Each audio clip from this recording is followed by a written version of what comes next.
The world became blurry as I sat on the bedroom floor. I felt completely exhausted and empty. Until recently, I would never have imagined that I would find myself in this situation. Now, as I sat, I could feel the texture of the carpet under my hands. Kelly and I once spent a lot of money decorating this room. I closed my eyes for a moment, shaking my head slightly in an attempt to clear the fog in my head. I wondered how I got to this life. Is this really me? Opening my eyes, I looked at the large wooden bed.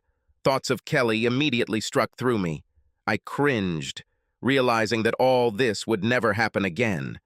Events got out of control. As I lowered my hands, I noticed a whiskey bottle and an empty pill bottle on the bed. The room smelled of alcohol.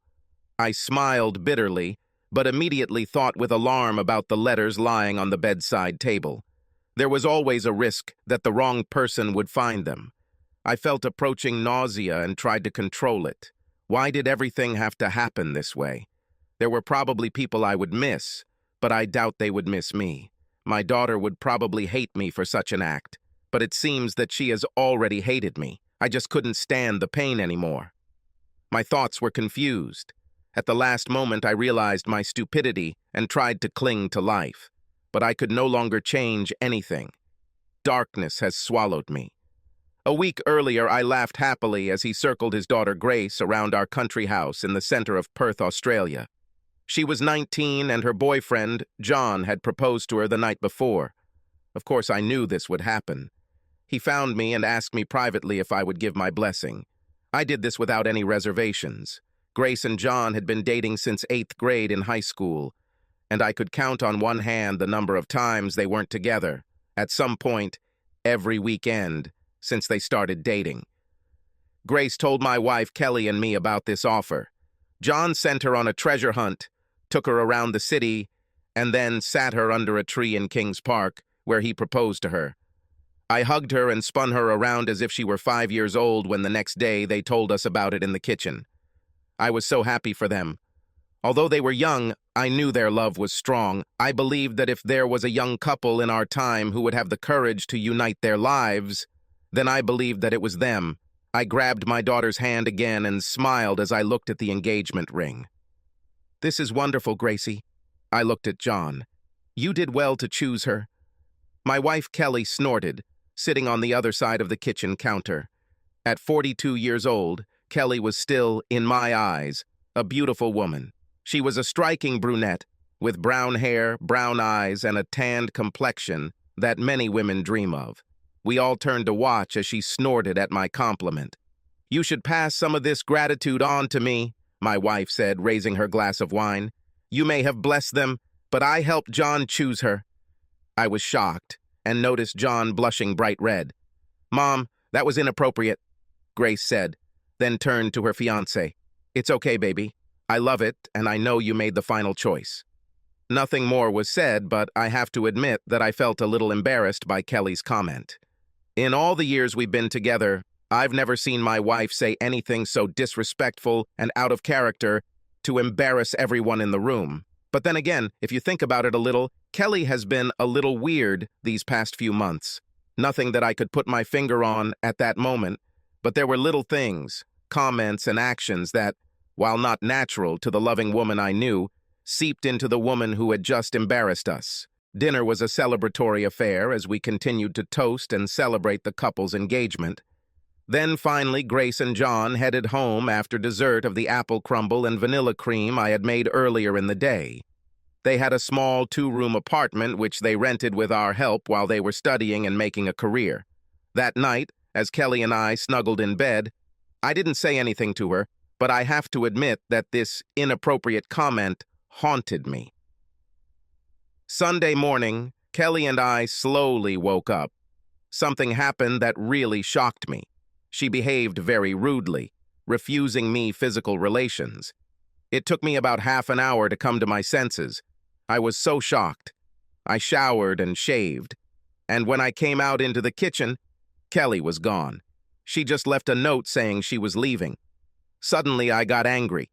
In all the years I've known Kelly, she's never been this way towards me, disrespect like this morning. I had no idea what was happening to my wife. I made myself some coffee and kept coming back to the same question. Is she cheating on me? I was finishing my coffee, thinking about this, when I got a call from Roger, one of my closest friends. "Hey, Bart, how are you?" He chirped. I didn't say anything other than the usual greeting. "Bart, buddy, what happened? Is something wrong?" asked Roger. I spent the next 10 minutes explaining my thoughts to Roger. Roger laughed at me. "Mate, if she's cheating on you, there's not much you can do. Divorce is 50-50, and she doesn't work either, so she'll completely fleece you," he said. "It doesn't console me," I answered, a little angry at his attitude. "I wasn't trying to console, I was trying to be realistic," said the very sensitive Roger. "Look, why don't we sit down and talk about this at work tomorrow? We must prepare a report on the Pembroke project. After that, we can discuss everything." "Sounds interesting," I replied, without much enthusiasm. Roger was not only a good friend, but we also worked for the same company. I was the senior engineer and he was the program manager. Over the years, we built a good team. I developed solutions and he managed the funds and schedule.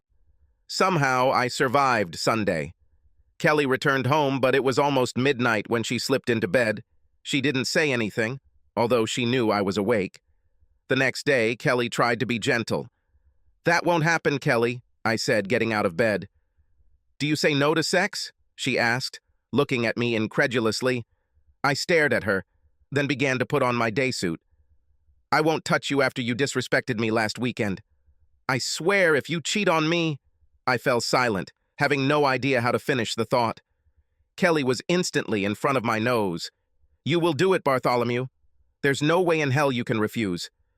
There was a slight grin on her face when she said my full name. It softened a little, but did not completely disappear from the face. "Listen, go back to bed. I need to relax a little, and I'm sure you need it too." She tried to persuade me. I shook my head. Who the hell was this woman? "No, that won't happen, Kelly. I don't think you understand the absolute contempt you show me." "Well, then fuck you," she said, and returned to bed. I shook my head and left the room. For the first time in 21 years of marriage, I felt disgusted with my wife. That morning in the office, I couldn't find a place for myself. My assistant, Myra, looked at me worriedly. "Bart, are you okay?" "You don't seem to be yourself," she said, worried written on her forehead. Myra Brown was my work assistant for 10 years. When she talks about this, she likes to say that she was hired out of mercy. When Myra came to work at the company, her boyfriend abused her. After breaking up with him, Myra had to leave home, taking only her clothes and her 1-year-old daughter, Tilly. She came to the interview with a black eye, desperately applying for a secretary position. Apart from a black eye that quickly disappeared during the interview, Myra was well suited for the job. Overall, she dressed conservatively, but it was hard to hide the fact that she was stunning in terms of appearance. I have to admit that over the years, she caught me looking at her a couple of times, but she never said anything. Myra was very smart. She did most of the things we did with ease, and aside from getting knocked up by her abusive ex-boyfriend one night at a drunken party, she was as witty as anyone around her. The owner of the company hired her, but assigned her to me, feeling that otherwise the hiring Mary having the brains to keep up with me when I was working on implementing projects would be wasted. I respected Myra because she had a genuine concern for everyone around her and an absolute moral code. She treated you friendly until you pestered her, and then you were dead to her. People were fired from the company because they harassed her, assuming she was just a stupid beauty, only to find out that her anger was not to be trifled with. I looked at Myra, deciding what to say about my situation with Kelly. Finally, I sighed and told her the truth. A few moments after the story began, Myra frowned. But by the end of my story, her neck was covered with an angry blush. I hung my head after telling my story, somewhat depressed that my wife was most likely cheating on me. "I don't know what to do, Myra. I mean, if she's cheating on me, I never imagined it," I said sadly. Suddenly, I felt Myra's hand on my shoulder. In all the years we worked together, I could count on both hands the number of physical contacts we had. I looked into a pair of sympathetic eyes. "Well," said Myra, "first you need to go through the meeting at Pembroke. A few minutes ago, I received a work schedule. There are some questions about the pipes and concrete used in the structure. At that moment, I felt like I was going back to work." "What? Why is this the first time I've heard about this?" "Roger didn't tell me anything," I replied. Several wheels began to turn in my head around the structures, architectural layouts, and volumes that I had planned. Myra looked worried. "I don't know why nothing was said, Bart. I just saw the agenda, and it's disturbing."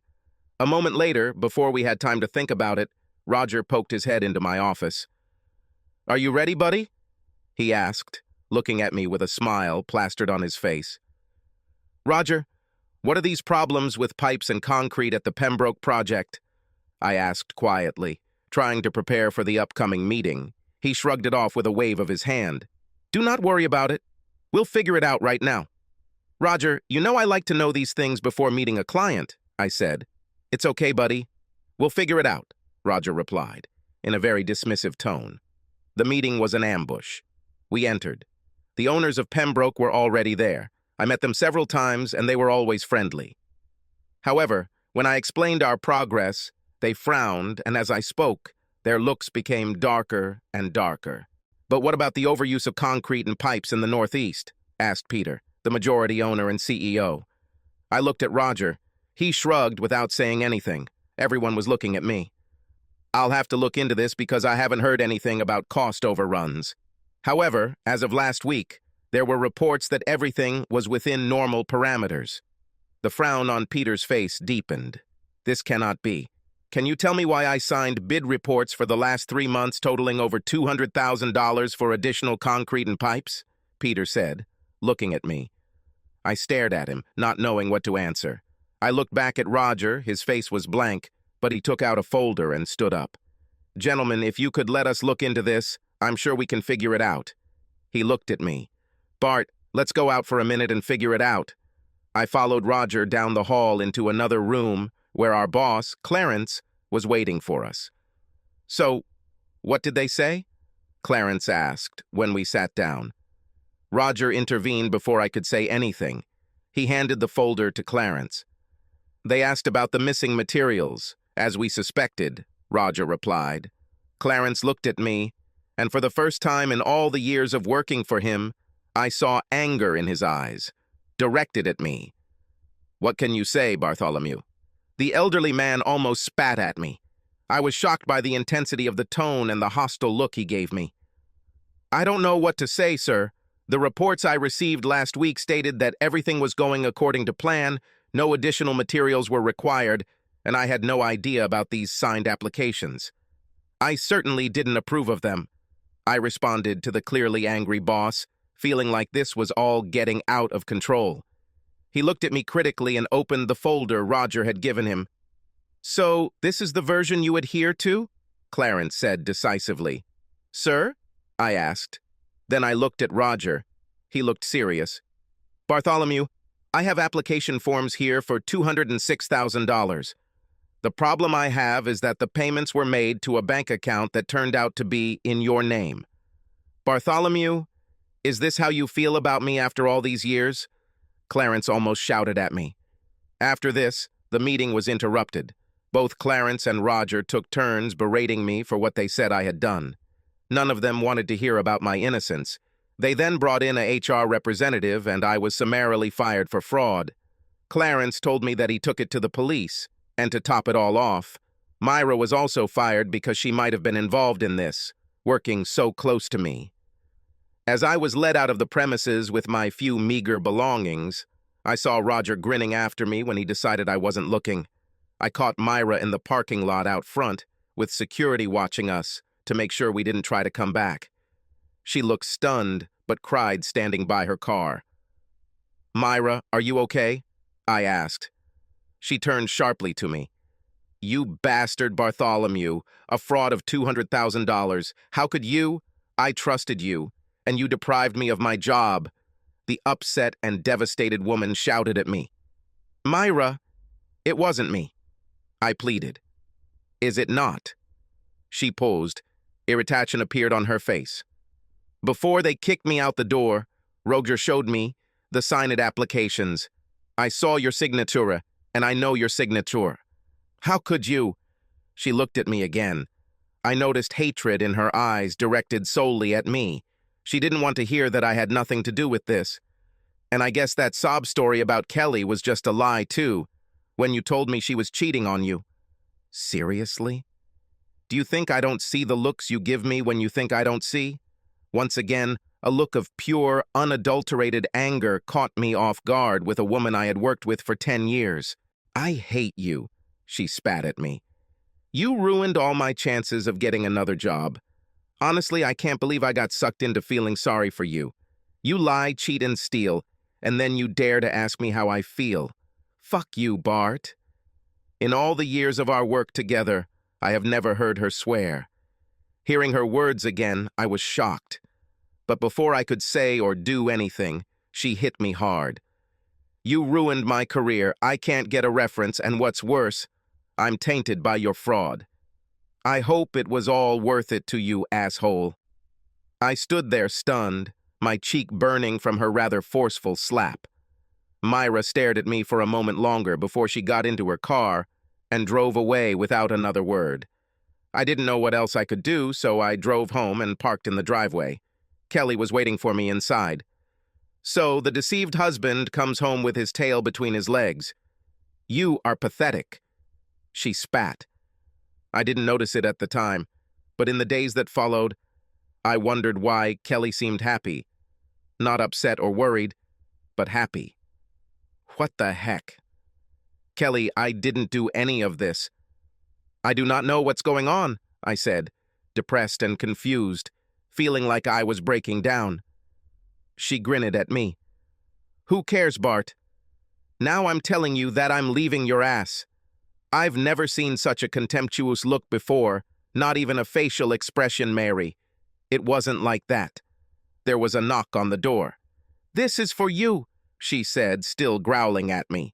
Without thinking twice, I opened the door to a guy in a suit. Mr. Bartholomew. Another? He asked. I nodded. You have been served. He handed me a thick manila envelope and left. I looked into the envelope and pulled out a divorce petition. Kelly, divorce? Feeling like my world was crumbling even more. Kelly sensed my growing distress and happily laughed at my pain. You're such an ignorant dumbass, aren't you? But of course, this is a scam. In case you haven't noticed, I've been dating someone for the last 6 months. He's gone places you haven't, he's exciting, and of course he has a decent amount of money. She looked at me like I was something that you scrape it off from your shoe. As for you, you no longer have a job, family, or friends. And let's not forget that before the end of the month, you will most likely end up in prison for fraud. She glanced quickly at me, sadistic pleasure in her eyes. I've seen this look grow over the past few months. I didn't understand why I only saw this now. You're pathetic, Bart. So that's it. Do you admit that you are a whore, a cheating woman of easy virtue? I said, and a note of anger crept into my voice. So yesterday and today you just had fun and you didn't care about me? Kelly laughed. Yes, it was all connected with me. I deserve it all. Haven't you noticed that this has always been the case for me? She looked at me, and for a moment I thought there was a flicker of sadness in her eyes. We really had many good years together. The look passed and the bitch returned. But I'm done with you, Bart, so I'm moving on. Kelly leaned closer to me as my world continued to crumble. Listen, Bart, make it easier to give me a task. I ask for a house and most of the property because you will be in prison. So, sign the papers. I'm being generous to you, giving you a week to pack up your stuff and move out. But by early next week, get out of this house, or I'll add a restraining order on top of everything else. So you're staying with your lover? I asked, feeling the weight of all the betrayal from my now former job, and now from my wife. She laughed again. Of course, his apartment is much smaller, which is why we are going to get this place as soon as you are in prison. But don't bother following me, or I'll call the police. You will be arrested for this, and you will now go to prison. Don't add anything to it. I pulled out a chair and sat down, depressed and rejected. Kelly took a few steps towards me. She then noticed the glowing red handprint that Myra had left there earlier. She looked at my reddened cheek and smiled. Well, at least this girl was fired too. Go take advantage, go to the hole and die, Bartholomew. And with that, Kelly walked out. I did nothing for the rest of the day, not even drinking. The next day I didn't know what to do either. I was waiting for something. I tried to call Grace, but she sent the call to voicemail. After about the 20th ring, she picked up the phone. "What do you want?" My daughter's voice sounded abruptly. "Grace, I began to say. "Leave it, Father." Grace interrupted me. Her tone was sharp, almost sarcastic. "Mom told me everything about your cheating, about your lies, about the fact that you had an affair with your assistant. Seriously, cheating on my mom and stealing $200,000. You have ruined many lives because of this, and I can say that, in my entire life, I have never been so disappointed in anyone." I didn't know what to say. For a moment, nothing was said between us.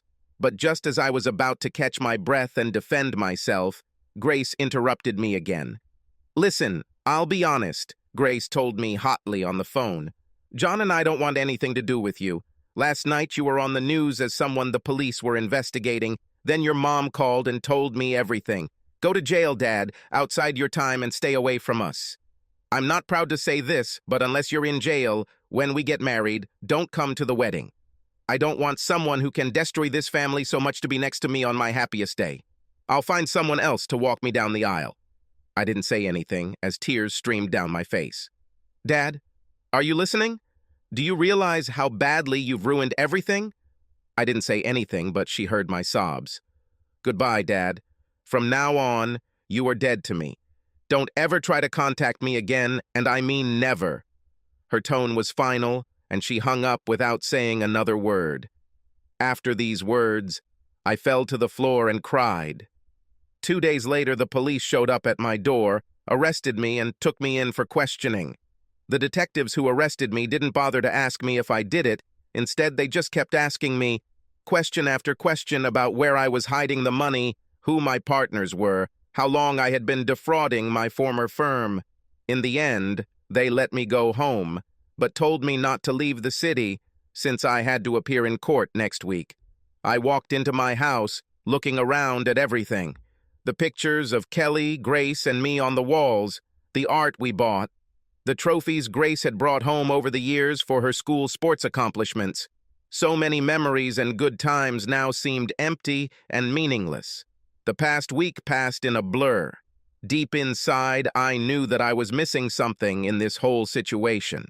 I knew I wasn't connecting the obvious dots, but other than the fact that I was innocent, I just had no idea. My wife left me. My daughter disowned me. I was fired from my job. My assistant blamed me. Even a close friend treated me like crap and never bothered to contact me. The few calls I answered were calls from former friends expressing their disappointment in me. The scenario repeated itself multiple times where they asked me to never contact them again. I walked into the bedroom defeated, with no idea what my next steps would be. As an engineer, I solved problems, but I didn't know what problem I was solving right now. After showering, I went downstairs and ate a sandwich with stale bread and jam. The cardboard-tasting food only made my already gloomy life worse. I think I could have gotten through all of this if Grace hadn't thrown me out of her life. I stared at the table in front of me. There was a packet of sleeping pills that Kelly used and an unopened bottle of American honey whiskey. For the first time in my life, a dark thought occurred to me about what would happen if I drank and took pills. I shook my head. This was not the answer. I just needed some time. The next day, early in the morning, I was served again. This time, it was a restraining order that I not go within 100 meters of Kelly, Grace, John, or Roger, and that I had to leave the house the following Monday. Despite the growing sense of helplessness, what caught my attention was that the restraining order concerned Roger, which was strange. Why Roger? Something clicked in my head. Damn it! I shouted, not addressing anyone in particular. I sent him a text message, thinking nothing of it, filled with rage and what seemed like an open wound in my very soul. "You bastard, this is all your fault. I'm going to beat the crap out of you, but I called myself a friend. I'm going to find you and destroy you." I received nothing in response. However, half an hour later, the same two detectives arrested me again and scolded me for violating the restraining order by contacting Roger. They were not interested in my explanations. They didn't want to listen to my story. They just wanted to put me in jail because in their minds, I was the bad guy. They knew I was supposed to leave home on Sunday and told me I would be charged on Monday. They told me that a detective's car would be parked across the street to watch me for the next 24 hours, and I was strongly advised not to leave the house and just pack my things. Returning to the house, after a more than upset goodbye to two idiot cops, I was tempted to open a bottle of whiskey. 3 drinks in 10 minutes, and I drowned my sorrows. I took out 3 pieces of paper, deciding to write notes to Kelly, Grace, and Myra. I wrote to Kelly about my disappointment in her. I wrote what a traitor she was, and that I hoped that when she died, she would burn long and hard in the pits of hell for what she did to me. I cursed it with every vicious word I could think of, then spat on the paper before folding it and putting it in an envelope. I wrote to Grace about my grief and disappointment, that she did not even ask if I had done what I was accused of.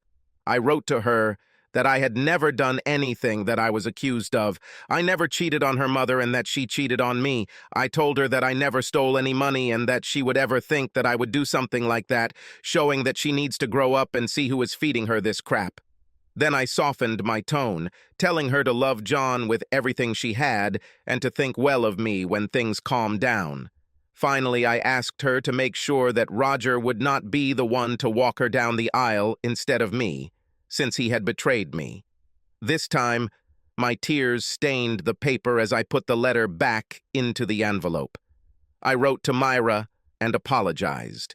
First, I told her that this situation was not her fault. I then laid out a few things I thought I knew about how Roger had betrayed both of us, and he was the man I believed was now sleeping with my wife. I then explained that I was sorry if I ever embarrassed her with my furtive glances. I meant nothing more than sheepish appreciation for working with such an attractive woman, but I had the deepest respect for her and apologized if my views of her tainted it. Finally, I ended by saying that I felt like I had no way out and asked if she could forgive me one day after her anger subsided. I sealed each letter in separate envelopes and wrote their names on them. Then I grabbed a bottle of whiskey and a bottle of sleeping pills, heading to the bedroom. I sighed as I placed each letter on the bedside table, and then, after thinking, I threw a note under the letters, asking the detectives to look into Roger's finances if they wanted to know the truth. I ended up writing that next time they should do their job and not force an innocent person to do what I was about to do. I walked into the bathroom and took my time taking a luxurious hot shower. I took a couple sips of whiskey, and then, with another sip, I washed down all the sleeping pills. I dried myself, looking in the mirror and wondering why I was doing this. I was never like this, but I had a plan of action, a way out of this mess. If the world doesn't want me anymore, I'll leave it. I was later told that Detective David Roundlight saved my life. He was the one assigned to watch my house that evening from an unmarked car across the street. When Mrs. Hawkins, one of our neighbors, and perhaps one of the few who had no idea what was going on, came to ask about us due to the number of people coming and going that week, Detective Roundlight met her at my front door. When the two of them knocked on the door and received no answer, the detective pushed it open and discovered that it was unlocked. He walked around the house until he found me on the bedroom floor. Moments later, an ambulance was called, and the house turned into a crime scene. Looking back, this was the first break I got all week. I was barely alive when they found me. Under the guidance of a Detective Roundlight, criminologists were brought into the case. They packed whiskey, a bottle of pills, letters, and, after searching the house, found 3 hidden cameras recording to a hard drive, hidden in a linen closet. I didn't know anything about them. I was unconscious for 3 days, and when I woke up, I was surprised to find that I was alive. Uh, where am I? I asked the pretty nurse, in a hoarse voice. You're at Hollywood Private Hospital, she said quietly. Then she put her finger to her lips. Shh, she said quietly. Your friend didn't sleep all night and just fell asleep. Friend? I asked, raising an eyebrow weakly. I have no friends. They all abandoned me. Well, this one didn't, she said, turning my head to see a very disheveled Myra, dozing awkwardly in one of those big faux leather chairs you often find in a hospital. Myra, I said quietly, for some reason feeling relieved to see her. She woke up from her sleep when I said her name. Despite everything, the moment she noticed that my eyes were open, she was already next to me. Her hand slid into mine and wrapped around it. Bart, what the hell are you doing? She barked, but her hand held mine very tenderly, and there were tears in her eyes that threatened to fall, although her bloodshot eyes told me that she had been crying a lot lately. I turned away from her. I thought it would be better this way, I began, shame emanating from me in waves. She snorted. You think that having done it was the only way to escape? Bartholomew another? I've known you for over 10 years. I've never seen you give up so easily. What were you thinking? She repeated her question. We were silent for several minutes. The only sound was the beeping of the cars as she waited for my answer. Myra, I'm sorry, everyone. When Kelly, then you, then Grace, I couldn't stand it. I've never done any of this, but no one even asked me about it. I felt like I was backed into a corner. My wife told me to go die. My daughter told me I was dead to her. My friend betrayed me. I hurt you and disappointed you. I do not think so. I got drunk and in a moment of weakness I did something that made sense to me at that moment. I shouldn't be here, I said sadly. She nodded and carefully sat down on the edge of the bed.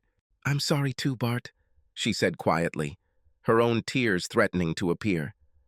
I was angry and upset. I didn't stop for a minute to think that you were innocent. I was wrong. It's okay, Myra. She shushed me. No, it's wrong, Bart, that you're here and that you feel like I'm one of those people that made you do this. I don't know if I can forgive myself. This time, she cried. It's okay, Myra. It's okay. I closed my eyes tiredly. For the next few minutes, we didn't say anything. However, Myra did not let me go from her hand. We ended up being disturbed by a doctor before either of us could think of anything to say. He smiled, looking at my map as I opened my eyes. Well, Mr. Other, it's good to see that you're awake. How are you feeling? I shrugged. Alive. I didn't expect this. He frowned, and Myra did the same. Well, let's see if we can keep you like this, he said, downplaying my painful comment. Over the next few minutes, he examined me. Myra stood aside and watched. A detective who wanted to meet you when you woke up. He's been here a couple of times. Miss Brown was talking to him. He finished, nodding to Myra. I looked down at the bed when he finished. He repeated his warning to continue to rest and not move. He left Myra and me alone. I couldn't look at her. So, I'm guessing you're here because of my letter? I asked. She shook her head. I haven't seen the letter yet, although Detective Roundlight told me about him. More tears threatened to break out. My cousin works here in the administration and found your name on the intensive care list. He called me and said that they had brought you, Myra said, almost. I still couldn't look at her without feeling anything but shame. Myra shuddered, but continued speaking. I was already feeling depressed, Bart. After I left, I was still so angry, but deep down I felt that you had nothing to do with this scam. I mean, I've been your assistant for years. If anyone knew you could do something like try to steal money, it would be me. But I had to stop for a moment, no matter how angry I was. If I had done this, I would have realized that you were set up. When my cousin Morris called me and told me, he told me you were here, I just knew that you didn't do those terrible things. I'm so sorry, Bart. So deeply and truly sorry. Myra sobbed, her head falling onto my chest. I felt her tears seeping through the hospital gown. I heard her whisper that she was constantly sorry, that she almost lost her best friend. After a few minutes, she stood up and sheepishly wiped her face. This time, when she tried to pull her hand away from mine to wipe her eyes, I held her and didn't let go. Then she took the other handkerchief with her free hand, carefully wiped the tears from my own eyes, and smiled shyly. Myra took a deep breath. When I thought about it more and more, I couldn't understand how you could do something like that. You always loved your job, but when Roger showed me the signed documents, I was so angry with you. She felt me tense at Roger's name, and then tried to look away. It was him, wasn't it? Roger set you up, didn't he? She asked quietly. I nodded. I think yes. I can't prove it, but it looks like it. The way he didn't tell us about the coast overruns, the way he just randomly signed documents that I never saw completed. I also think he's having an affair with Kelly. I stopped. My eyes were closed. Myra's hand was still in mine. I'm sorry too, Myra. I never thought Roger or Kelly would hurt you. But I can't help it. All the evidence is against me. I cannot prove my innocence. That's why I did what I did. I let the words fade, and for a moment, nothing was said until a new, unfamiliar voice entered the conversation. Well, I know you couldn't. They did a pretty good job of setting you up, forging your signature, and making it seem like you were a crime lord. But criminals who get away with hundreds of thousands of dollars don't behave like you. The man who entered the room was a large, very fit guy. He looked like he'd played rugby and carried himself with the confidence I thought I used to have. Mr. Different, I'm Detective David Roundlight. It was I, along with your neighbor Mrs. Hawkins, who found you. I'm glad to see that you are feeling better. I shrugged. Sorry, Detective, but I'm sure you'll arrest me in a few days when I'm discharged, I replied, with some bitterness. I felt Myra's hand squeeze mine. About that, said the detective, Roundlight. Myra and I looked at him. He raised his hand and ran it through his hair. Now I have been entrusted with your case. I understand everything, and several points do not add up. Would you like to be interrogated again? I think yes. I mean, do I have anything left to lose? I answered the police detective categorically. How about he hire a lawyer? Myra suddenly asked. Shouldn't he have a lawyer?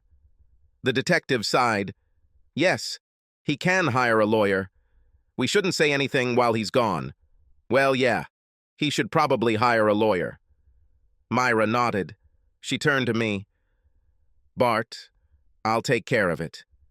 She apologized, letting go of my hand for only the second time since I woke up. As she left the room, dialing a number on her phone, the detective and I watched her. She may have been mad at me for what I did, but she was still a walking dream, and both of us, pureblood men, knew it. She likes you, the detective said. Roundlight. I laughed. She's been working for me for 10 years. We've both had a pretty rough week, so she's a little protective of me right now. I think it's a little more than that. Unofficially, I read your letters and talk to her. She will be a little devil for your wife if she ever ends up in the same room with her. He looked at the door through which she went out.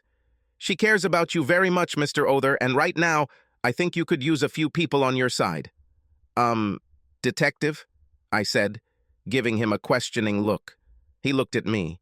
I don't know if you should tell me this. After all, I am the one you are examining. He grinned. That's true, Mr. Other. But I think there's more to your case than those other two idiots you met thought. Besides, I heard your comments on the way here. You believe you are innocent, don't you? He asked. Except that I had an encounter with dumbasses and did it to myself. Of course I'm innocent. I would never steal money from an establishment where I enjoyed working. So what? He asked when Myra returned to the room. My second cousin, Reagan Brown, will represent Bart, she said, as if nothing had happened.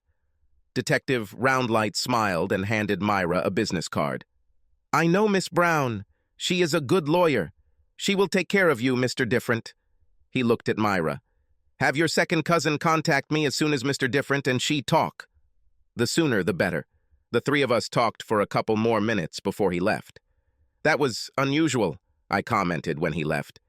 "Yeah, usually the police shouldn't be so friendly or on your side," Myra agreed. We spent a couple more awkward minutes, and I started a new topic. "Who's looking after Tilly if you're here?" "At the moment, she is with my mother. Oh, and—" She went to her purse and pulled out a drawing. "Tilly drew this for you." She smiled as she handed it to me. It was a folded piece of paper that Tilly had drawn on. It was a photograph of a hospital, with an ambulance. On the inside of the building, she drew a pencil drawing of me in bed, with the words, "Get well soon," written in the handwriting of an 11-year-old girl. I had to wipe away a couple of tears. "Thank you," I said hoarsely. "Have you heard anything from Grace?" Myra shook her head. "No. I tried to call her several times. I left a couple of messages, but nothing," she said sadly. We talked quietly for about 45 minutes before Myra's second cousin, Reagan, appeared. After the show, Myra excused herself and left me with Reagan. Like Myra, Reagan was a beautiful woman. She had sandy brown hair, not platinum like Myra's, but you could tell they were related if you saw them standing next to each other. "She likes you. It's always been that way," Reagan said at one point during our discussion. Just like when Detective Roundlight told me this earlier, I snorted. "She knows me and has worked for me for many years," I answered. This time, Regan snorted. "Men, what do you understand?" I laughed. "I think I have a future ex-wife who has proven that I don't even have a clue," I replied, humorless in my laughter. She smiled sadly. "Do not worry about it. I received an initial report and spoke with a detective. Roundlight on the way here. Surprisingly, he's on your side. I also have a few theories about what's going on with you, so now that we've talked, leave it to me. Your only crime here is that you loved and trusted someone that you probably shouldn't have." Reagan gave me a pitiful look as she looked at my bandages. "Sorry, Bart. I've heard a lot about you over the years from Myra. She respects you very much, and from what little I know about this past week, she is much more devastated by the way she treated you than by the fact that she lost her job. She cares about you very much." I started to formulate a question, but she raised her hand. "Don't worry, Bart," Regan told me. "I will represent you both at your old job for unfair dismissal. There are a lot of dominoes that will fall very quickly if I'm right. But as for you, now, in addition to recovery, I need the divorce petition that your ex-wife gave you. So since I represent you, what do you want?" My face darkened. "I want as much as possible," I said very quietly. The hidden anger in my voice was not lost on Reagan. "Kelly and Roger made a mockery of me, and most likely by pinning it on me, they got away with stealing most of the firm's money. You have every power to rain down absolute and utter destruction upon them." She laughed, then winked. "Take no prisoners and don't worry about the body count." Understood. I liked my new lawyer. Reagan spent some more time with me. She asked a few more questions about preparing for my self-harm event, as she called it, and then said goodbye, letting me know everything was fine.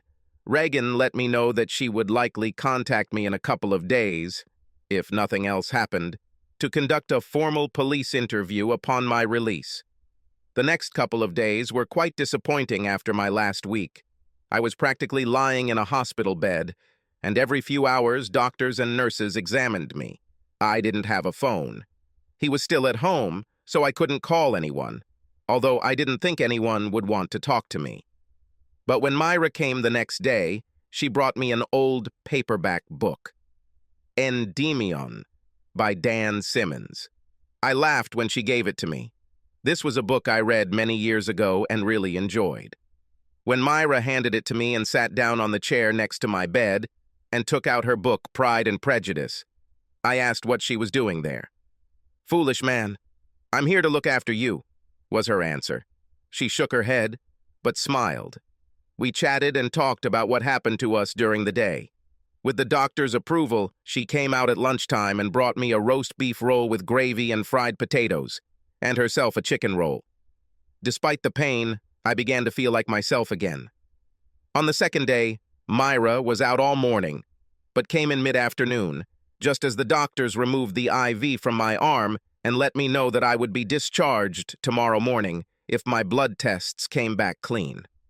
I looked at Myra. I don't know where to go. I don't even have a phone or wallet to rent a hotel room. I know I can't go home. Myra smiled. Speaking of the house, Regan obtained a court order to remove some of your personal belongings. I was able to take your phone, wallet, several changes of clothes, your laptop, your iPad, and your shaving supplies. Myra, I stated, stunned that she would do this for me. Thank you. Now I can at least try to find a hotel somewhere. I looked at her, my only friend in the world. What? I asked, seeing the worried expression on her face. She hesitated. You were right about Roger and Kelly. She paused again. When Regan and I and the officer came to pick up your things, they were both there, in a rather undressed state. It seems they lived together and did not expect guests. I'm really sorry, Bart, she said quietly. I sighed. It's okay, Mira. Well, no, that's not true. But thank you for being honest with me. What happened when they saw you? She smiled again in response to this question. At first they started screaming, telling me I had to get out, until the officer told them to move away, or they would be arrested for violating a court order. Then the officer let me into your room to take your things. Myra began to cry. Erase the stain. She took a deep breath. It's still there. If I hadn't been here with you since you were brought here, I would have panicked. Will you never do anything like that again? I raised my hands. I promise, I answered. The next day, after I showered, shaved, and left the hospital, Myra met me and we went out together. She grabbed my hand and pulled me towards her car as we walked. We drove for a few minutes until we reached a few condominiums around Kings Park. Myra, what are we doing here? I can't stay with you, I said, realizing where we were going. Of course you can, silly. You don't need to spend money on a hotel. You can stay in the guest room for a few days. Also, Regan will meet us here this afternoon. She's got everything on her mind about your case, so I don't think you'll want to miss it, Myra told me with a smile. Over the years, I have visited Myra several times. It was a small 2-story house with 3 bedrooms, 2 bathrooms, a modest kitchen, and a modest living room. Since there were only Myra and Tilly, who were visited from time to time by her mother, and they were quite self-sufficient, they fit in well in this place. After working with Myra for so long, I knew she only had a small mortgage left on her house. Despite her looks, Myra was not a party girl, and I know she doted on Tilly, and that's where most of her money went. We wheeled my suitcases into her house. She then showed me the spare bedroom, closet and everything before Regan showed up. Regan showed up about an hour later. She came in and sat down, taking several folders out of her bag, with a business-like expression on her face. You, Bartholomew Another, are a very, very happy person, she said seriously. I swallowed. Your wife and your best friend almost got away with cheating on you and walking away with everything. Right now I have to tell you that your bank accounts are frozen.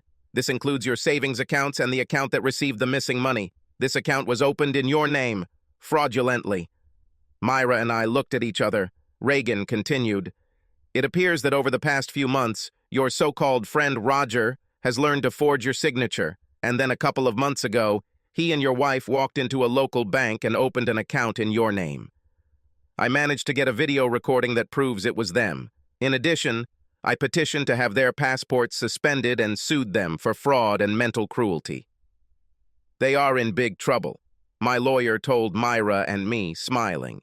She continued, I have also started legal proceedings against your former firm for unfair dismissal of both of you, and I think everything should be ready by the end of the week.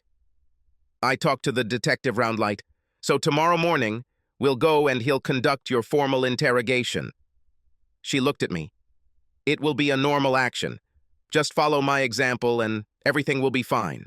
I expect that your wife and friend will be arrested very soon. Over the next hour, the 3 of us discussed details and signed a number of documents. Regan knew that all charges against me would be dropped the next day. After she left, I took a few minutes to unpack some clothes in my room and take my toiletries to the bathroom.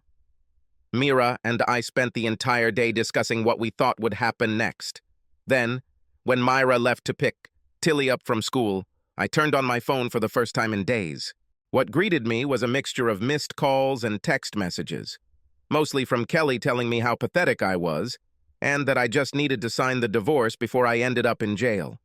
What was interesting was that over the past 2 days, I had several missed calls from my former company asking me to call them back as soon as possible. But to my disappointment, there was no word from Grace. After Myra and Tilly returned home, my worries were forgotten. An 11-year-old girl wanted to tell me everything about her day at school, about what they did, about the friends she played with, about how she told them about me in the hospital and that I would stay with her until it got better. She was full of energy, and I have to admit, I loved it. While Myra prepared dinner, I sat down next to Tilly. We did her homework and then read her school book for reading practice. She was a great reader, and I loved reading with her. Tilly was a mini version of Myra. I knew she would also become a heartbreaker when she got older. She was so playful and innocent that I hoped she would keep it that way for as long as possible. We had dinner and a shower, and then the three of us sat down to watch a little TV before bed. Tilly was happy to show me the latest episodes of a children's series called Bluey. It worked for me as an adult, as much as she found it funny. Tilly asked me to tuck the blanket under her and asked me to hug her, so I almost cried. She told me she was so happy that I felt better when she let me go. Okay, I had to dry my eyes after that as I switched places with Myra, who also said goodnight to Tilly. It felt like a lifetime had passed since I had received such unconditional love from someone. The fact that my daughter threw me under the bus still hurt me. Tilly's innocent concern for my feelings was a relief for me from losing touch with Grace. After that, Myra and I sat down on the sofa again and talked. Often she would hold my hand, and when we both went to bed, she would hug me tightly, telling me that everything would be okay. The next day, we went through interrogation and a detective roundlight, and Reagan confirmed that all charges against me were dropped immediately after the interrogation. On the news that evening, there was a story about Kelly and Roger, with warrants out for their arrest on several charges, including fraud and identity theft. At the moment, they have not been found. Later that evening, Grace tried to call me for the first time, but I sent her to voicemail. I wasn't ready to talk to her. The next day was a little bittersweet. I received several calls from Grace and even a couple of messages asking me to call her, but I still wasn't interested in talking to her. It took being cleared for her to take care of me. I was furious. She tossed me aside without a second thought and then ignored Myra's calls while I was in the hospital. Now that it was revealed that she wanted to talk about her mother and Roger's guilt, my daughter could, for a while, eat crow. However, that night, while we were all sleeping, I had a nightmare. I woke up sweating like a pig and screaming at the top of my lungs. Before I knew what was happening, Myra was there, wide-eyed and worried. Even Tilly stood in the doorway, tears streaming down her face. I put my head in my hands and sobbed, "I'm sorry, so sorry, I can't." Finally, I started to calm down, and they both climbed onto my bed. Myra climbed over me and stayed on one side, while Tilly settled comfortably on the other. I felt Myra wrap her arms around my neck and pull me close. "It's okay, Uncle Bart," said Tilly. "You had a bad dream. Sometimes it happens. Mom and I will stay with you. Go to sleep." I tried to go back to sleep, but I couldn't. After a while, I felt that Tilly had fallen asleep with her little hand on my stomach, but I felt that Myra was looking at me intently. "Are you okay, Bart?" she asked, with genuine concern in her voice, continuing to hug me like a mother would her newly hatched chicks. For a moment, I thought, "No, sorry, Myra. I don't think so. It was a dream from that night." I mean, when I couldn't say it. I think Myra knew what I was talking about because she leaned over and kissed me on the cheek, and then I felt her nuzzle her nose into my neck. "What are we going to do, Bart?" she exclaimed quietly. "This is unfair. You don't deserve this." She cried. Her voice was full of pain and resentment for me. Shh, I told her, hugging her in turn and holding her close, trying not to wake Tilly, who was snoring lightly, clinging to me. We'll figure it out. Everything will be fine. At that moment, I felt like I had found myself again, if that makes sense. Myra's pain and worry about me brought me back to myself for the first time since that night. I held Myra and Tilly close to me until the sun rose and a new day dawned. The next morning, both ladies hugged me tightly.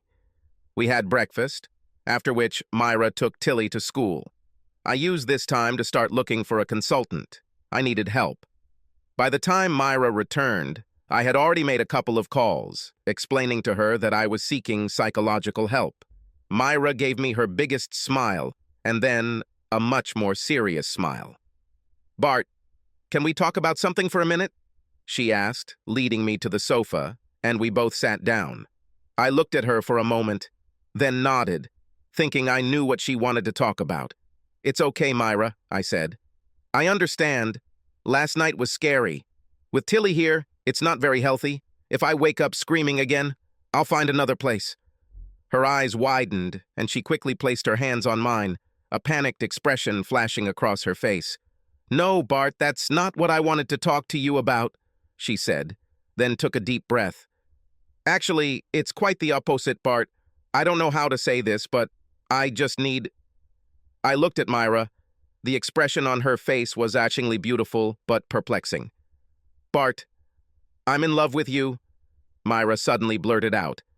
"Think about how you will be shocked by information that comes at a time when you did not expect it." "Sorry? I said that like a stupid idiot. I said I was in love with you." "I've been in love for a long time," she repeated, this time more modestly and blushing slightly. I leaned back on the sofa, and she smiled meekly, searching my face for my thoughts. "Sorry, Bart, but I can't hold back any longer," Myra told me as I thought about her words. "When I heard that you were in the hospital, I was scared. I couldn't get there fast enough. I felt so guilty taking it out on you, telling myself that I wouldn't tell you anything about how I really felt, but you almost died. Your wife and best friend just deceived you, and when you got out, you came here. So I felt like I didn't need to say anything because you were here with me and Tilly. I thought you would understand this sooner or later. But Myra, why are you telling me what caused this?" I asked. She laughed quietly, but there was a little sadness in her laughter. You stupid idiot! Something happened last night that hurt you. It broke my heart to see you like this, but I have to be there for you so you can fall asleep in my arms. I'd like to think I can lighten your burden. I was rooting for you. I just can't. Bart, I don't want to hold back anymore." Myra's eyes quickly darted to me. "As for why it was always you, haven't you ever noticed that I don't go on dates?" she said, tilting her head to the side. "Yes," I answered, tilting my head slightly to the side in question. "But I always assumed it was because of Tilly?" I said. "That's part of it," Myra said hesitantly. "But Bart, I just never could find anyone who could compare with you." I tilted my head questioningly to the other side. Myra smiled. "Look," she said, "from the moment I started working with you, you have never treated me any differently than anyone else. Instead, you spent your time explaining everything. You were kind to everyone, helping people learn from their mistakes. Whenever you met Tilly, you were friendly and made her feel special, like helping her with her homework or reading with her. She never met her father. However, she sees you as a father figure. Look how she climbed in on you last night because she knew you were hurting." "But Myra—" I stared at her. She raised her hand to interrupt him. "When everything was thrown at us last week, you tried to take it upon yourself. You didn't scream and yell. You didn't treat me cruelly when I threw a tantrum and slapped you." Myra blushed. "You are an amazing person, Bartholomew another. I love you for this and many other reasons. And if Kelly is stupid enough to leave you, then I'm going to take you back, giving you so much love that in a month you won't remember the bitch's name." She came over and kissed me. After a few moments, I kissed her back, hugging her. Time seemed to stand still. "Will you take me, Bart? Will you make me your woman?" Myra asked, and her gaze turned into the look of a seductress. I just got proposed to by one of the sexiest women I've ever met. If I were honest with myself, I would admit that I have fantasized about her in the past. Now I have this opportunity, but events developed quickly. I knew that nothing would ever happen between Kelly and me. And Myra's revelation that she was in love with me was significant in the sense that it made me feel like I wasn't such a loser, but I was afraid that it might also be a consolation. I think Myra understood my inner turmoil, but she didn't say anything. She stood up, took my hand, and led me to her bedroom. We made love. After this, we fell asleep. While sleeping, I had a dream similar to the previous one. We woke up to the sound of the alarm clock. I was shaking and sweating, but not screaming, wrapped in Myra's arms. While we were getting dressed, I described my dream to her. Myra had a worried expression on her face, and she took me with her when she went to pick Tilly up from school. This took another couple of weeks. Roger and Kelly had already been arrested and were being held in custody. They got wind that the police wanted to question them after the charges against me were dropped. They drove from Perth to Adelaide in a panic and were detained by Australian customs as they tried to leave the country. It took 2 months before the Western Australian police moved them to Perth, but I have to say that during that time my relationship with Myra grew by leaps and bounds. After that first night, I moved into her bedroom, now our bedroom, and I have to admit, I felt like I was 20 again. I think it's pretty obvious that I fell in love with this woman. When the police brought Roger and Kelly back to Perth, I noted that Myra was right. I could barely remember Kelly, and I didn't want to save these memories. Like me, Myra has only ever been with one person, her loser boyfriend. A month after Roger and Kelly were brought to Perth, Myra, Regan, and I found ourselves in a courtroom as witnesses against them. Roger never looked at me directly, even when I was in the witness box. As a result, he was sentenced to 15 years. Kelly, on the other hand, couldn't stop staring at me the entire time. During the trial, it was revealed that Roger was the mastermind behind it all. It was he who seduced Kelly and pushed her into cheating, so everyone was surprised when Kelly received 20 years. She was found to be an accomplice in the fraud, but when charges of mental abuse were also brought against her for her actions against me, she was given an additional 5 years. With evidence found on the hidden cameras Kelly installed on Roger, the judge also granted our divorce immediately after the verdict.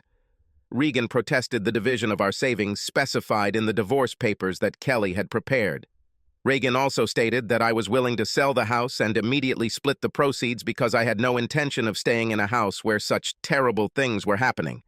Finally, Regan also told the court that I am willing to serve as trustee of Kelly's funds until she finishes serving her sentence. It took a lot of effort on Regan's part to convince me to agree to this. It showed that I was willing to put up with some obstacles and went a long way toward stopping Kelly's lawyer from fighting over the stupid things they often do in divorces. I was not allowed to use Kelly's funds, but I could invest them along with any funds I had invested. The courts ruled that Roger and Kelly were to be immediately sent to serve their sentences, and in his closing statement after the ruling, Kelly's lawyer asked me to spend an hour with her before she was sent to prison.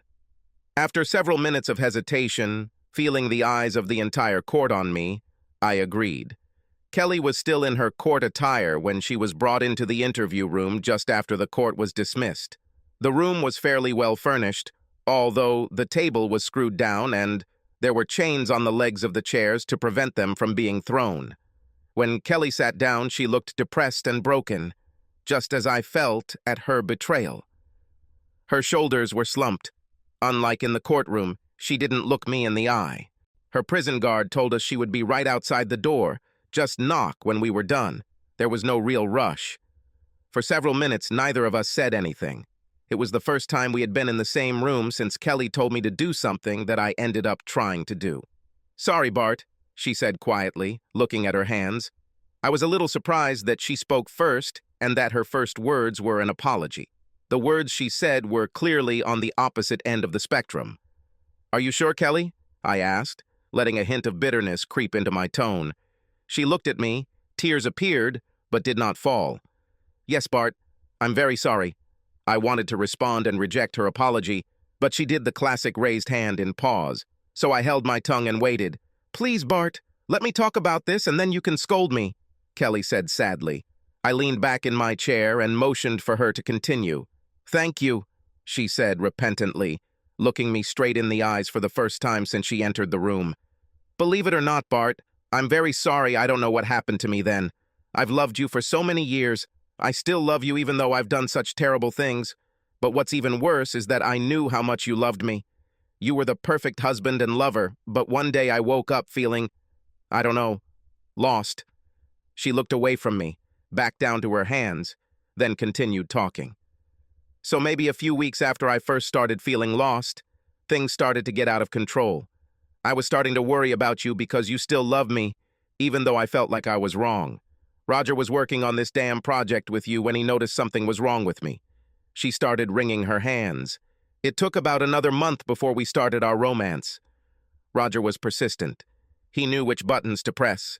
I still loved you, but he knew how to play on my insecurities and get me into bed. After that, he used my guilt to put his plan into action. See, I don't think you ever knew it, but Roger has always been jealous of your ability to lead. He always felt like he was second fiddle to you, and it irritated him. He came up with an idea to make the client pay a lot of money for something that never happened, and make it look like you were stealing money from the company. To my shame, we both conspired against you, setting everything in motion. We opened a new bank account in your name and made sure you were broke, step by step. We both knew that you loved me and trusted me without question, and Roger knew that by the time things calmed down, and with you in prison, his money, our savings, and the money we stole, we could settle down in another country. And if they ever will find out, we will already be out of reach. Kelly spoke, shaking her head, not believing her own words. For now, I said, trying to hide the anger in my voice, none of you cared that you systematically destroyed me in the process. She nodded sadly. Yes, at first I didn't want to, but Roger was persistent. He broke me down one piece at a time until I agreed, although I was hesitant. For our plan to succeed, you had to be so broken that you couldn't doubt anything. You almost succeeded in this, I said, interrupting her. If it weren't for Detective Roundlight and Myra, you could have gotten away with all this. We were silent for a while. Then Kelly asked quietly, "Can I see them?" I understood what she meant and slowly placed my hands on the table, palms up. Kelly gasped, and tears began to flow as she looked at my scars. She started to reach for them, but then pulled her hands away. Outwardly, I sat expressionless. Internally, however, I was struggling with a range of emotions, from rage to shame, quickly racing through my mind. What upset me a little was that there was at least an ounce of love there, even after everything this woman put me through. But I hated to admit it. I must have failed to hide my emotions because Kelly looked at me and tensed. I'm sorry, Bart. I'm so sorry.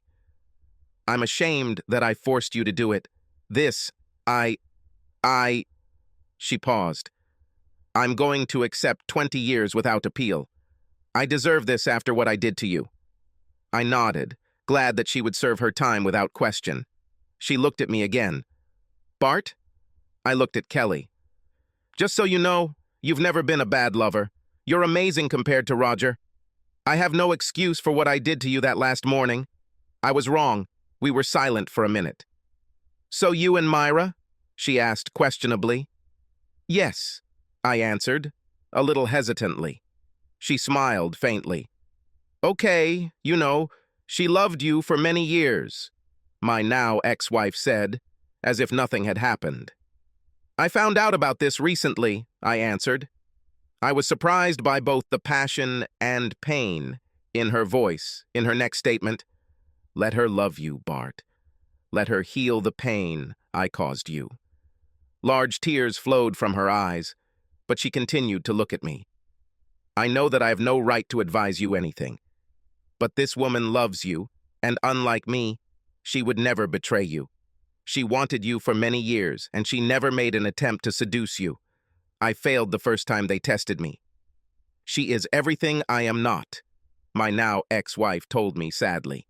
Kelly, I didn't know what to say. "Don't worry," she told me, wiping tears from her face with her sleeve. "I'll be okay. I agreed to your terms. I was surprised that you were so generous as to agree to look after my money while I was in prison. You are a better person than I ever imagined." I sighed. "Kelly, I once loved you more than I think you ever understood. If you had told me how you felt, perhaps we could have avoided everything. But I'm trying my best to forget everything you did to me. But just so you know, I still hold a lot of anger inside me even now. I want to yell at you. I want to take your life for what you told me then. But I can't, Kelly. I'm the one who has to live with it." For a moment, neither of us said a word. "Bart," Kelly said as we looked at each other again, "I'm so sorry for what I did to you. You deserve better from me, and I share the same guilt for pushing you, even more than you do if we're being honest with each other. I will always be ashamed. I saw the letter you wrote, and you were right that I would burn for what I did, but I thank God that you are alive." I clenched my teeth for a minute. The feelings playing in my mind were still strong. How could Kelly say such things now? How could she take responsibility and try to take away the anger and pain I was holding on to? It wasn't fair, so I changed the subject. "I offered to look after your money out of respect for our years together. You will have enough money that when you get out, you can start over if you want," I said, trying to hide my emotions and still failing. Kelly saw through my thinly veiled attempt to hide, but, laughing bitterly, accepted the change of topic. "Most likely. I will be over 60. Hopefully this will be enough to retire." 60 is not that much," I said. "Keep yourself in control and you will be strong in your 80s. We talked for a few more minutes about how she would like to receive information about her funds. This relaxed both of us a little, but I sensed that she wanted to bring up the next topic. "Have you spoken to Grace?" she asked, slightly hesitating. I shook my head. "Grace pretty much told me where to go, that I was dead to her. She accepted the lies you and your lover fed her as gospel. It was this conversation that broke me." I looked at Kelly, and she winced when she saw the pain and sadness in my eyes. "Kelly, she never asked me if I was guilty. She never gave herself any reason to doubt. She just threw me out without even looking at me. It was right after that call when I stopped and stood up, suddenly turning away so Kelly wouldn't see me crying. If I had turned to look at her while I was crying, I would have seen Kelly crying too. She knew I couldn't tell. Turning my back to Kelly, I continued. When I was in the hospital, Myra tried to contact her, but nothing. Then, like Kelly earlier, I wiped my face with my sleeve and turned around, sitting back down as Kelly tried to wipe the tears from her face. "Sorry, Bart," Kelly winced. "A lot of it was what Roger and I orchestrated. To my eternal shame, it was planned that we would have Grace turn against you." I nodded. Kelly saw the flash of anger in my eyes as she admitted her actions and hung her head in shame. I was going to make her angry for ruining my relationship with my daughter, but she knew she had done it. Kelly just openly admitted it. "If it makes you feel any better," Kelly said sadly, "Grace threw me out of her life too. I haven't been told off this much since I was a child, but I know I deserve it and more." "Bart," Kelly said suddenly, the sadness in her voice disappearing, replaced by something more urgent. "Our little girl needs you. She is scared and attacks everyone. Right now, she and John are fighting over anything and everything, and you know it's not them today," Kelly said more calmly. "I worry about her. It's my fault, but I can't fix it. I know she feels guilty about how she treated you, but you not talking to her after everything just makes it worse." Kelly hesitated for a moment. "Bart, I know that I have no right to ask you for anything." Kelly paused, looking at me again and continuing to wring her hands. "But could you find the strength to forgive Grace? Our daughter needs at least one of her parents. I know now that even if I hadn't been in prison for a long time, my guilt for what I did to you and for turning Grace against you would have eaten me alive over the next few years. And, in the end, she would still hate me," Kelly snorted. "It will be better. It will be better if you are the one to take her. If you had died, I don't know what she would have done. Please, Bart, for that matter, take care of our daughter, my no ex-wife begged me. Kelly, I took a deep breath and thought about what to say. What you're asking for is hard. You caused me great pain, but you were my wife, not my blood. When Grace told me she never wanted anything to do with me again, that I was dead to her, not even a day had passed since you told me to go die. It hurt more than what you did to me. I want to go back to her. But the pain, Kelly, the pain of what my family did to me, what our daughter did, I don't know how to deal with it. Kelly nodded. I understand, she said sadly, knowing that I was trying, but I still had a lot to go through. She understood how painful it was to be rejected. She was living it now. I sighed, looking at my ex-wife. Look, Kelly, no matter what it takes, I'm going to try hard not to hate you.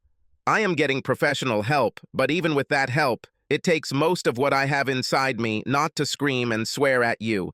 And I won't make any promises about Grace, but I'll think about talking to her soon. She looked broken. Throughout this entire conversation, Kelly seemed to have aged.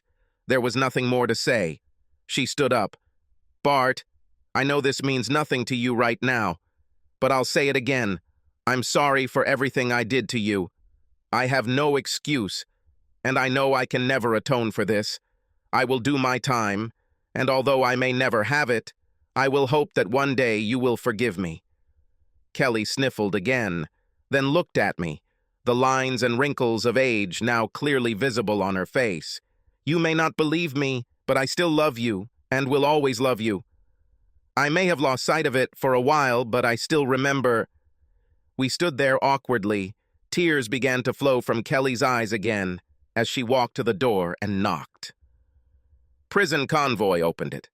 Kelly stopped and looked at me again. Love Myra, Bart, give her the love that I so stupidly squandered.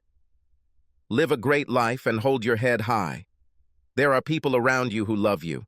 Never forget that there is always someone who cares enough to help you get back on your feet, even in your darkest moments.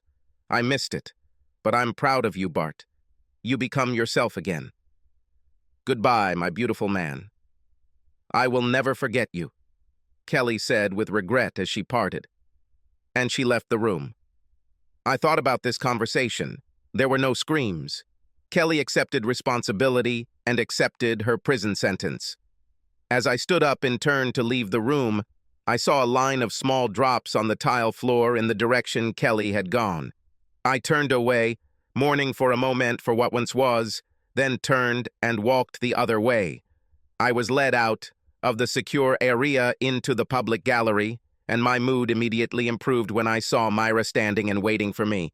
Even on such a special occasion, my assistant, who became my girlfriend, looked beautiful. However, her outfit still spoke of her seductiveness as her long blonde hair cascaded over her shoulders, back, and just above her waist. She kissed me.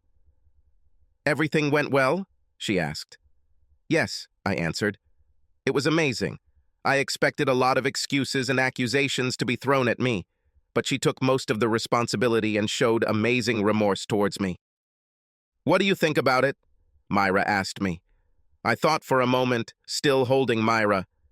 To be honest, I still have a lot of anger at Roger and at her. But unlike Roger, I feel sorry for her. She knows that she ruined everything in her life and is now paying for it. Apparently, Grace also cut Kelly out of her life for what she did. Myra nodded. She hesitated for a moment. About that? She looked at me for a moment. John and Grace are here. While you were with Kelly, John came up to me and said that they would be at the cafe across the street within the next few hours, if you wanted to talk. He knows how upset you are. They've obviously fought a lot about how Grace treated you. But she's desperate to see you. I took a deep breath and looked at my lover. You think I should talk to her, don't you? I asked. Myra nodded. Yes, my love. There is a pain in your soul that I cannot heal. Only Grace can. And if it helps, I'll go with you.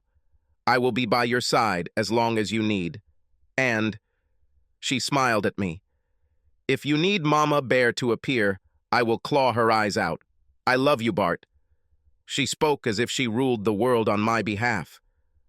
I leaned over and kissed her. I love you too, Myra. Her eyes widened. This was my first public declaration of love for her. We caught a few glances from people, lawyers, judges, and criminals walking past us. But at that moment, I didn't care. Myra was the only person I could see. Then let's go, I said, and we walked, holding hands, across the street. Entering the cafe, Myra and I immediately noticed my daughter and her fiancé. When we arrived at their table, Grace was torn between wanting to run into the mountains or sweep me off my feet by hugging me. I did the latter. I opened my arms, Grace slid towards me, and a moment later, I felt my shirt become wet as she began to cry. "I'm sorry, Daddy," she repeated over and over again for several minutes. I looked at Myra, who was smiling, and at John, who didn't know where to look. Finally, after a couple of minutes, I moved her away from me and we sat down. We each ordered drinks and something to eat, and I decided it was time to get started. "I just talked to your mother," I said quietly. Grace nodded. "I heard, Dad. I'm sorry, it was just—" I raised my hand, and it was my turn. "I know, Gracie, you're sorry, your mom explained a lot, but you should know what you said, cause I'm in a lot of pain. It hurt more than anyone had ever done before." At that moment, I felt that I had nowhere to go. One of the few people I thought would at least care about me, no matter the circumstances, dumped me without a second thought. However, what hurt me the most was that you didn't even ask if I was guilty. Grace blushed deeply. The embarrassment was clear on her face. "Dad, She straightened her shoulders. "No, I need to say this," she said to herself more than to anyone else. I noticed that John said nothing, but squeezed her hand reassuringly. "Dad, forgive me. I should have given you time to answer. I should have let you explain everything, but I didn't. I can't blame Roger or Mom for my actions, but they told me how badly you screwed up, how you went to jail, how you had an affair." She looked at Myra.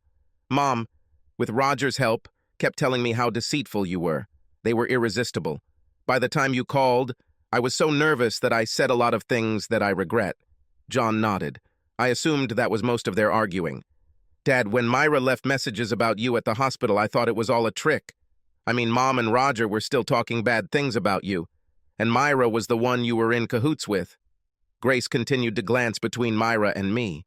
"They said you just wanted attention because Myra was part of your plan. But Dad, it's true that you tried—" She couldn't say the last part. None of us could. "Sorry, Gracie, yes, I was in a very bad situation and did not see any way out." Hearing my confession, Grace burst into tears again, burying her face in her hands. Myra melted next to me, as both her and my emotions threatened to burst out. For several moments, no one said anything. John looked at us. "I don't want to downplay the seriousness, but I would like to give Grace a break and calm down." John looked at us and smiled. "Can I assume that something good came out of everything that happened?" he said, pointing at Myra and I, cuddling together. Grace raised her head, and after a moment, her eyes widened. "Dad, you and Myra?" she asked questionably. "Yes," I nodded, then felt I had to explain. "But it was not an affair, as your mother told you. I never cheated on her. When I woke up in the hospital, Myra was there and refused to leave me. You don't know it, but Myra also bought what Roger and your mother were saying for a while. We made up, and I learned how much this woman loved me." John smiled, and Grace looked at us with wide eyes and then seemed to regain her composure. "Thank you," she turned to Myra. "Thank you for taking my dad and being with him when I had a serious case of idiocy." Myra laughed, and this eased the tension somewhat. Then, over the next few hours, we talked. Sometimes we talked about our trials from a personal point of view, and sometimes as a group. At one point, I even asked Grace to switch places with Myra so my daughter could hug me. I would love to say that this meeting healed all the wounds between us, but it was months before we felt open enough to talk to each other without feeling like we were being too sensitive. However, Grace and I worked at it, gradually rebuilding our father-daughter relationship. Grace even came to see me for counseling several times. My psychiatrist helped us overcome some gaps and issues, such as trust, that we had not been able to resolve since our first meeting in a cafe. One of the difficult sessions was when I asked Grace not to completely cut her mother out of her life. Of course, Kelly was a cunning, conniving bitch, but she paid for it, and despite everything, she was still her mother. She agreed to go and meet her on the condition that I go with her the first time. It was a difficult meeting. Not much was said as there were a lot of hard feelings between the three of us, but Grace really made an effort. The next week, Kelly wrote to me and told me how grateful she was for convincing her. 6 months after everything went wrong, I asked Myra to marry me. I proposed during a family dinner. Tilly and Grace encouraged me and said now was the time. John shook my hand and told me to keep an eye on her. I laughed as he smiled, repeating the same phrase I told him earlier. Soon after, Grace and John tied the knot. With my consent, Myra visited Kelly in prison and asked if she would give her permission to take on the duties of mother of the bride. Kelly appeared to be crying, but gave permission. Tilly was beautiful as a flower girl and told everyone that she was my second daughter. From that moment on, I was no longer Uncle Bart and became a dad. After reconnecting with Grace, I walked her down the aisle and handed her over to her very proud husband. During our father-daughter dance, I felt her press close to me and whisper a prayer of thanks. That night, I felt the last remnants of my reluctance to be around Grace disappear. Grace later even sent a series of photos and a letter thanking Kelly for agreeing to Myra to act in her place. I understand Kelly keeps them on her cell phone. Once the dust settled on the Roger Kelly case, Reagan negotiated a significant settlement on the work front for both Myra and me. For a while, Clarence refused to budge, saying he had done nothing wrong, but a week before our meeting in court, he made an offer, which Reagan rejected. It was low and insulting. Then, 2 days before the trial, he made another offer, which Reagan again rejected, and as a result, Myra received a high 6-figure payout, while I received a nice 7-figure payout. For a multi-million-dollar engineering company, their payout to us was insignificant compared to the damages that a public lawsuit would have cost. However, rumors had already spread, and Clarence's income dropped significantly until he retired and sold the company for less than 30% of what it was worth when I worked there. With the money raised from our settlements with the company, Myra and I founded our own engineering and consulting company. We provided administrative and engineering expertise. Within 6 months, we had 5 people traveling around the country, helping with major engineering projects. What was surprising was that one of our first clients was Peter Pembroke. He invited Myra and me to dinner and apologized to us. Once it all came out, he realized we had all been played, admitting that the project almost failed without my engineering skills coordinating the delivery. After that, every year, Myra and I received an invitation to any significant event in Pembroke, regardless of whether we worked on their projects or not. Peter was a good guy, but he got into a bad situation and wanted to make amends. We also sold Myra's little house and bought a much larger house, just off the road with stunning views of Kings Park. It was an old house with 5 bedrooms and 3 bathrooms, and we spent over 2 years restoring it. It was a fun time. We only took breaks for a few family celebrations, getting married and celebrating the birth of Grace and Tilly's little brother, Byron. Life got better, although I still had bad dreams from time to time. But Myra was my rock, and was there any time I needed her. More than 10 years later, Byron was no longer a precocious 10-year-old boy. Tilly, following in the footsteps of Aunt Regan, studied at the university to become a lawyer. And it was one lazy Saturday afternoon, Grace and John were sitting with us on the veranda of our house overlooking Kings Park. Byron was playing his box with my 7-year-old grandson, Bruce, and they tried to ignore my 5-year-old granddaughter, Hope, when Grace mentioned her mother. "Dad, this week I received a letter from my mother," she said casually but carefully. Kelly wasn't a taboo topic in the house, but everyone acted with caution when she was mentioned. Over the years, I received several letters from Kelly and even visited her a few times. I knew she was in therapy and had a small community in prison. Even though she still had 8 years left on her sentence, She was respected as a model prisoner. What did she write? I asked. Among other things, she told me that she received word that Roger had been released last month, Grace said when everything had quieted down. I was sipping Kraken and Coke. Last month? I asked worriedly. Suddenly, I felt Myra's hand on mine. Did she say anything else? Myra asked Grace. Grace nodded. Yes, she said that he came to see her. Mom says he looked bad. Roger's inner life was not calm, according to the letter. I will visit her next week and find out what happened, but she noted that it was not a peaceful conversation with him. We talked about it for a few more minutes before I excused myself and called David Roundlight. Over the years, he became my friend. Now David headed a team to investigate particularly serious crimes and solved many complex cases that attracted considerable attention from the media. Bart, how are you, my friend? How is your beautiful wife doing? He said friendly, answering my call. I smiled involuntarily. Myra is great. I paused. David, I just found out that Roger has been released. I felt David drop his cheerful demeanor. Yes, I received the report yesterday. I was going to tell you about this at the bowling alley next week, he said. David and I bowled on Tuesday nights on the same team. From what I read in the report, he was given permission to move to Adelaide. Apparently, he managed to get a position in a small company there. During his probationary interview, the committee asked about you and whether he planned to have any contacts. He told them you could rot in hell for ruining his life, but knew he had to leave. As with his record, no one would hire him here in Western Australia. I sighed.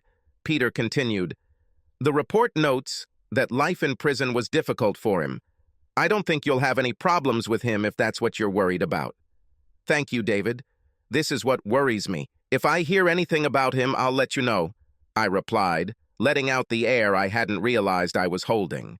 Before I returned to the table, we talked for a few minutes about bowling and the upcoming barbecue. As I sat down, Myra looked at me. David?